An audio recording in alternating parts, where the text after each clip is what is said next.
পৃথিবীর কিছু নিয়ম আছে, তার মধ্যে কিছু নিয়ম হচ্ছে দিন, তারিখ, সময়, ঘন্টা, সেকেন্ড ইত্যাদি ইত্যাদি।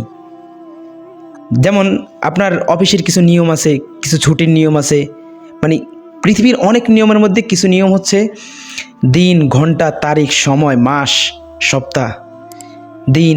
তো এই দিনগুলোর মধ্যে একটা দিন হচ্ছে শুক্রবার। তো আমাদের শুক্রবারে যেটা হয় সেটা হচ্ছে অফিস বন্ধ থাকে, মাদ্রাসা, স্কুল, কলেজ, ভার্সিটি সব কিছুই বন্ধ থাকে।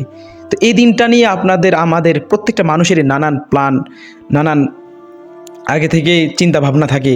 আজকে শুক্রবারে এই কাজ করব, ওইখানে ঘুরতে যাব, ওইখানে ঘুরতে যাব। মানে শুক্রবারটাকে আমরা ঘোরার দিন হিসেবে নির্বাচন করে রেখেছি। শুক্রবার দিনটাকে আমরা আমাদের সালাফরা, আমাদের আকাবিররা ইবাদতের দিনে পরিণত করতেন। বিশেষ করে জুমার রাতকে, জুমার দিনকে খুবই ইবাদত তারা করতেন। বিশেষ করে দুরূদ শরীফের ইবাদত করতেন, আরও অনেকে ইবাদত করতেন, সূরা কাহফের ইবাদত করতেন, অনেক ইবাদতই করতেন তারা। তো আমরা যেটা করি এই শুক্রবারে ঘুরতে যাই, খেলাধুলা, মানে এমন এমন কাজ করি শুক্রবারে যেগুলা প্রয়োজন নাই।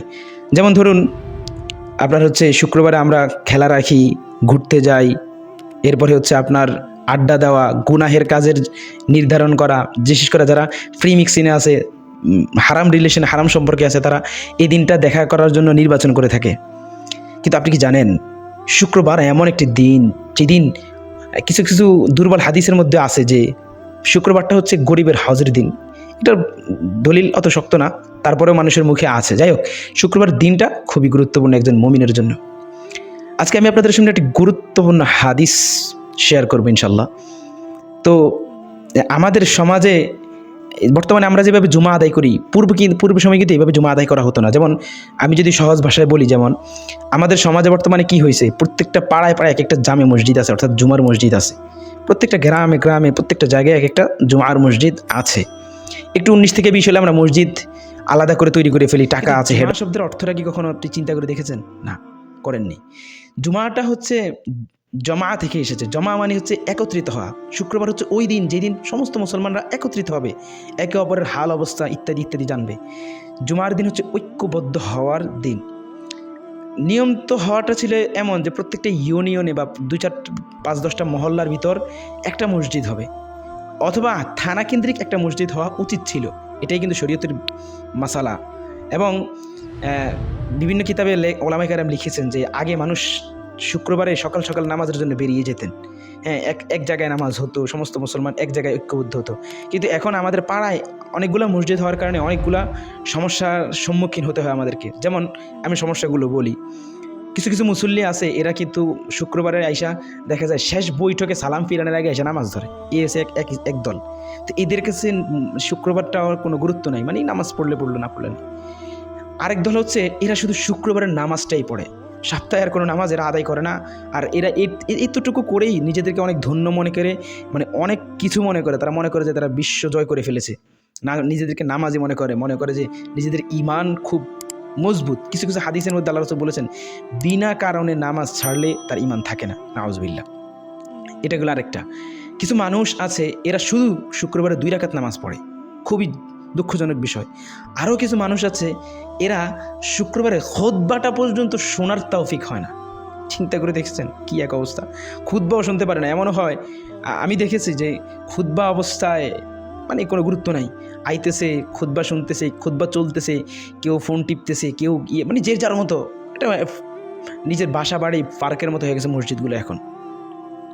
কিন্তু জুমার দিন কি পরিমাণ গুরুত্ব থাকা দরকার ছিল আমাদের ভিতর, তা কিন্তু নেই। আপনি জানেন এমন অবস্থা যে অনেকে জানে না যে জুমার নামাজের ভিতর খুতবা যে শোনা ওয়াজিব, এটা অনেকে জানে না।